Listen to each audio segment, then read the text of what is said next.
देवशयनी एकादशी 2026 कब है? शुभ मुहूर्त, पूजा विधि और धार्मिक महत्व। सनातन धर्म में आषाढ़ शुक्ल पक्ष की एकादशी का विशेष महत्व माना गया है। इस पावन तिथि को देवशयनी एकादशी, हरिशनी एकादशी, आषाढ़ी एकादशी और पद्मा एकादशी के नाम से जाना जाता है।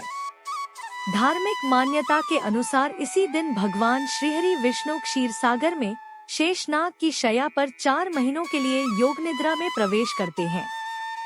इसी के साथ चातुर्मास का शुभारंभ होता है, जो आध्यात्मिक साधना और भक्ति का सबसे पवित्र काल माना जाता है। चातुर्मास के दौरान विवाह, गृह प्रवेश और अन्य मांगलिक कार्यों को स्थगित रखा जाता है, जबकि भगवान विष्णु की पूजा, जप, तप, व्रत, दान और सत्संग का महत्व कई गुना बढ़ जाता है। मान्यता है कि इस दिन विधि विधान से व्रत और पूजा करने से भगवान विष्णु तथा माता लक्ष्मी की विशेष कृपा प्राप्त होती है और जीवन में सुख, शांति एवं समृद्धि का आगमन होता है। देवशयनी एकादशी 2026 कब है?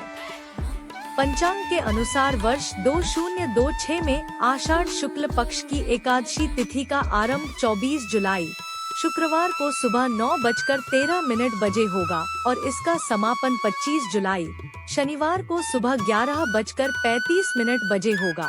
उद्यातिथि के आधार पर देवशयनी एकादशी का व्रत 25 जुलाई 2026 शनिवार को रखा जाएगा।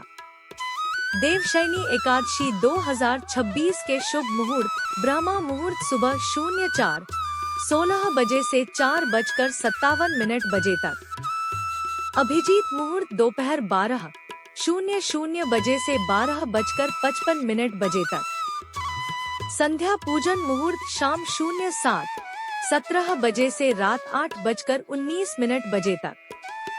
व्रत पारण का समय 26 जुलाई 2026 को सुबह 05:38 बजे से 8:22 बजे तक। देवशयनी, हरिशनी एकादशी का धार्मिक महत्व। हिंदू धर्म में देवशयनी एकादशी को अत्यंत पुण्यदायी और कल्याणकारी माना गया है। पौराणिक मान्यता है कि इसी दिन भगवान श्रीहरि विष्णु 4 महीनों के लिए योग निद्रा में चले जाते हैं और देवउठनी, प्रबोधिनी एकादशी के दिन पुनः जागृत होते हैं। इसी कारण देवशयनी एकादशी से प्रारंभ होने वाला चातुर्मास भक्ति, साधना और आत्मशुद्धि का श्रेष्ठ समय माना गया है। इस अवधि में भगवान विष्णु की आराधना, विष्णु सहस्रनाम का पाठ, श्रीमद्भागवत कथा का श्रवण, जप तप, दान पुण्य तथा सात्विक जीवन अपनाने का विशेष महत्व बताया गया है।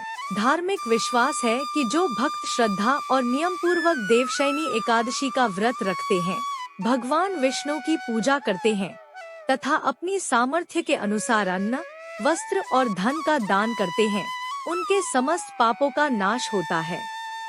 उन्हें माता लक्ष्मी का आशीर्वाद प्राप्त होता है, घर में सुख समृद्धि बनी रहती है और अंततः मोक्ष की प्राप्ति का मार्ग भी प्रशस्त होता है।